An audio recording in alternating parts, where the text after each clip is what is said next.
what do you know? My name wasn't on those titles. I'm the guy that's supposed to get this discussion rolling. A big subject, too, the USA and world trade. Now, where shall we begin? Why, steel and oil. That's a pretty good start already. Riding a freight along with that stuff may not be the most comfortable way to see the country, but we'll probably learn far more than by taking a streamliner.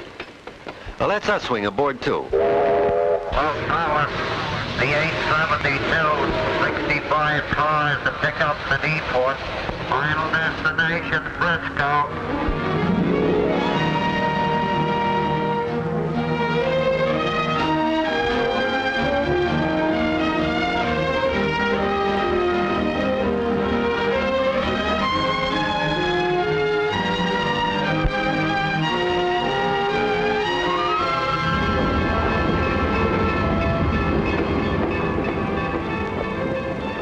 That was certainly quite a trip.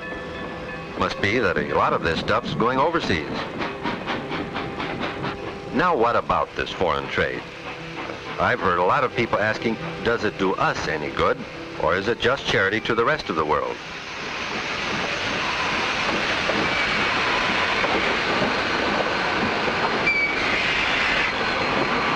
Hey, what are you doing here? We're trying to find out about foreign trade, where it's going to, who's buying it, what's the point of it all? You've come to the right place, mister. We take stuff from where they make it to where they need it. 10 million tons from this yard alone. Everything from an orange to a tractor going to 25 different countries.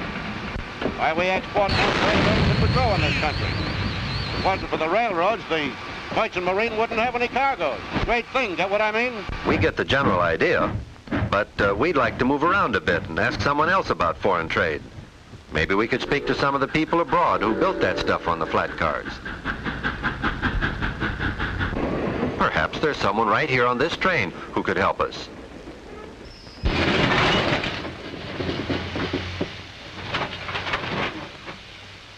He seems interested. Excuse me. What's all that foreign stuff doing here? Those United Nations people moving in? You don't approve of the United Nations, sir? Too many foreigners. We got no business getting mixed up with them. Have we now?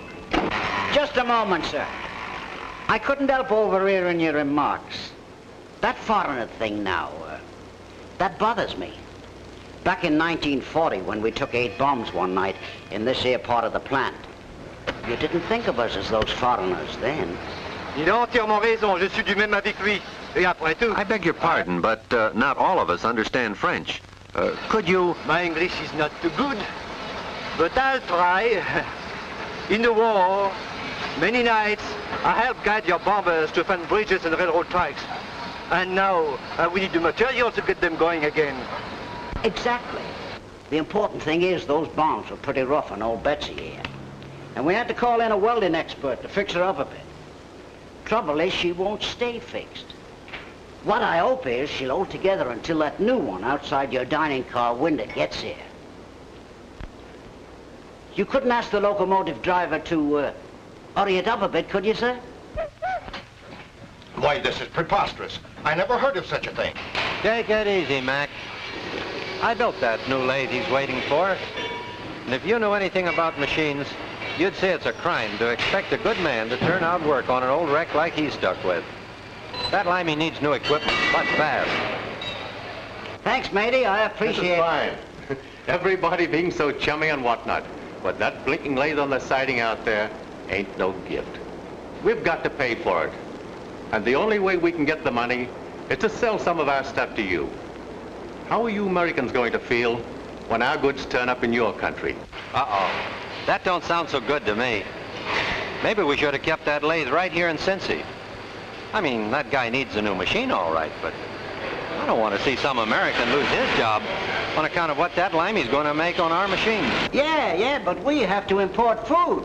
So that means we have to sell goods. Qu'allons-nous faire si ça ne vient pas d'Amérique? Il faut bien tout de même le trouver quelque part. Hey, now wait a minute. We have obligations. I'm not going to be the fall guy on this deal. Just a minute, boys. Looks like we've got to find out where we are. Some of our friends abroad think we should send them all the machinery they need. But our people at home are afraid that the goods made on those machines are going to compete with our own products. I think we've heard most of these arguments before.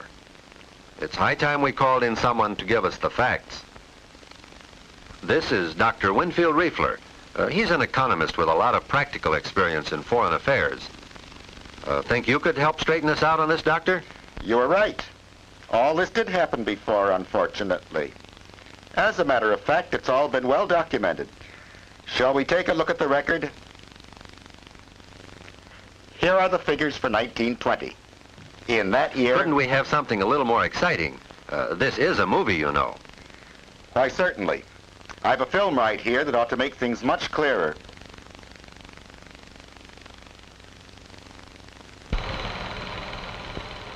For 10 years after the First World War, as today, there was a great demand for our products all over the world. This scramble for world markets resulted in some pretty short-sighted thinking.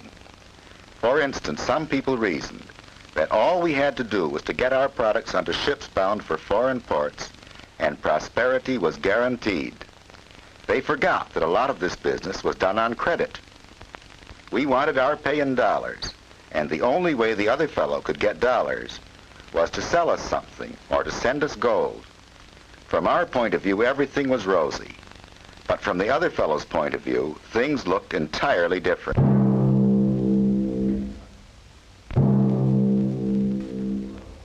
Because our tariff made it difficult to send us goods, other nations had to ship us gold. Gold? What's the matter with gold? Why, nothing, so long as it keeps moving. But in return for our goods, we were getting more gold than we could possibly use.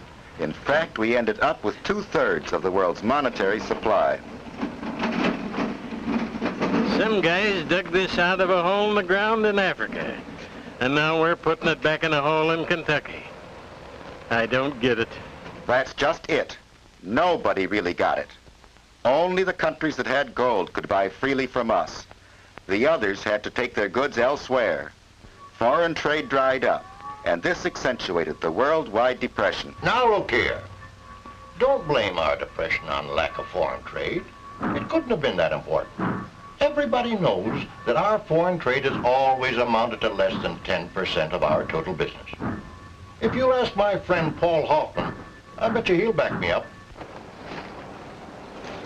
No, J.B., I'm afraid you're wrong. The crippling of foreign trade was not the only factor in the Depression, but it was an important one. As for that 10%, that's an overall figure. In many industries, ours, for example, the figure has run much higher. And that extra production for export is a very vital factor. It not only means more jobs in plants like ours, but it also means lower costs or lower prices for the home market as well as the export market. Well, if he says it's good, it must be okay. Hey, wait a minute. What about all this manufacturing machinery? Isn't that setting our competitors up in business? Well, we ship a lot of machinery to South America. Let's see what people down there think about it. You know, this worries me. Pretty soon your people are going to have so many factories of their own that they won't be buying from us anymore. All these ships bringing in manufacturing equipment will be making half their trips under ballast. No, my friend, I don't see it that way. You see those fellows over there? They're working for 80 cents a day. But the wages in our new factories are much higher. Don't you think our people would want more cars, radios, and refrigerators, just as much as your stevedores do? All right, but in the future, won't you make everything you need? We can never compete with your mass production industry. The more industrialized we become, the more our people will want to buy and be able to buy. Have no fear, Captain. I'll be wishing you and your ship many a bon voyage. If these people haven't got dollars to pay us with, why should we send good American stuff out of the country without getting something useful in return? Anything useful? I've been trying to explain.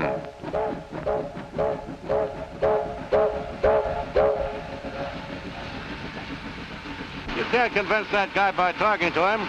Why don't you find out where that shipment's going? Hurry up. We're not going to be here all night, you know.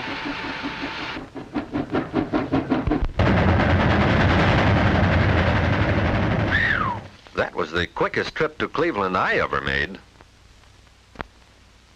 Hope you mind the intrusion, but are you expecting a shipment from Switzerland? You mean it's here? Where? When? Take it easy, old man. We only saw it on a flat car 800 miles away. But what's the deal? Why did you have to get it from Switzerland? Don't we make every kind of machine right here in Cleveland? No, I'm afraid not. Nor even in the United States. Not many people realize it, but quite a bit of our specialized equipment is made in Europe. Some of our largest, like that monster you saw flat car, and some of our smallest. Now these chains, you won't find made in America on them. The ones this size come from abroad. You look surprised. Well, I'll bet you your 10-year-old son could list a lot more stuff we need than you could at his age. Both raw materials and finished articles. Invented since you and I went to school.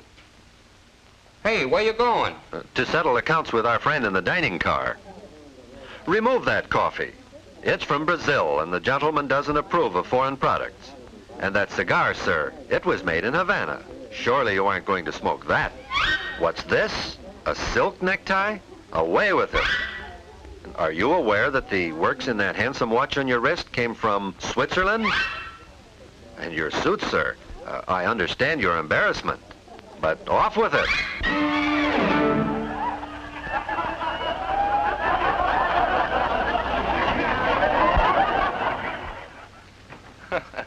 You certainly did a job on him, but he had it coming to him. There's something that bothers me. I know other folks need our stuff, and I suppose we need some of theirs. What I don't understand is what I'm going to do when the fellow across the border sends his stuff here cheaper than I can grow it. Seems to me I ought to be protected somehow. But amigo, if I cannot sell my products in your country, how can I get dollars with which to buy some machinery? How about that? Pedro don't get his tractor, and maybe I lose my job because this guy wants protection. No, I sure don't want anyone to suffer. But how can I compete with someone who gets only half the wages that I get? Is that fair? There's something fishy about this low-wage argument somewhere. Our wages here in the North are way over what you get. And where would you be if we started yelling for protective tariffs against your part of the country? It still don't make sense to me. I think they've got something there. People do get misled by the cheap labor argument. Look, I'll show you why.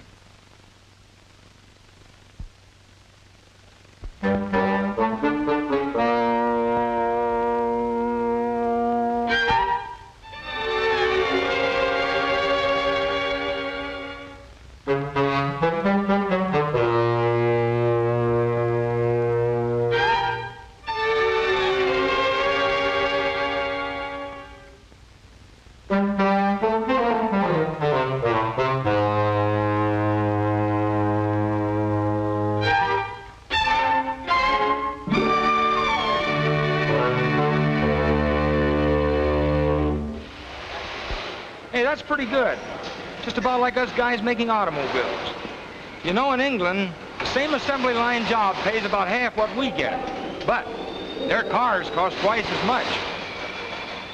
Doggone, I still don't know where that leaves me. Well, let's let some sunlight in on our friends' problems. And while we're about it, let's get some fresh air for ourselves.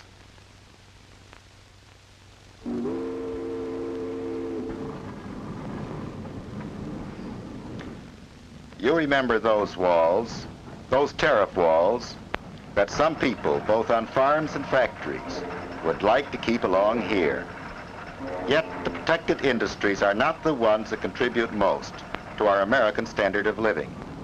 Many of them are sick, protected at the expense of our efficient enterprises and the consumer. Yes, it's about time you got around to me. Aren't the consumers the ones who have to pay for all this protection? Perhaps you could explain that. We're paying out billions of dollars extra a year for goods which could be produced more efficiently and cheaply abroad. Those are the things we should make up our minds to import and concentrate our own efforts on agricultural and industrial products that we can turn out more efficiently than anyone else. There's a whale of a lot better pay and a better chance for your kids in an industry that stands on its own feet and is not propped up by tariffs and subsidies. And that goes for agriculture too. You mean I should grow some other crop? That's right. As a nation should help our farmer friend adjust himself to new conditions. That's one thing our government can do. And purposeful thinking is just as necessary on an international scale. Today, fortunately, in the United Nations, we've got a fighting chance to bring order and common sense into our trade relations with other countries. Here we are, right on the floor of the Economic and Social Council. Let's move in closer where we can see and hear better. Les États-Unis reprend presque intégralement le texte qui a été voté à Londres par la commission préparatoire de la conférence du commerce et de l'emploi. L'Organisation pour l'agriculture et l'alimentation a adopté une résolution. I think the drift is roughly this. We now have a permanent forum which can thresh out the national differences which so often in the past led to trade wars. The duty of preventing the use of destructive trade practices and of encouraging the expansion of world trade on... You know, these delegates represent more than 50 different nations. We've come a pretty long way from the time when countries altered their tariffs and trade agreements without any regard whatever for the well-being of their neighbors. In fact, it seems to me the peace and welfare of our world today are going to depend very largely upon the measure of their success. That must be our train. Hey, I'm about to get the signal for a clear track, and there were a couple of things I wanted to say to you before I go. You know, we just can't dump all of our problem onto their lap and then forget about them. It seems to me that if we hope to keep the wheels turning, we've got to see that everybody everywhere gets a fair chance to stay in business, or keep a job just like we want to. And this foreign trade now, it's like a round trip. It works best when there's a full load coming and going. Doesn't that make sense?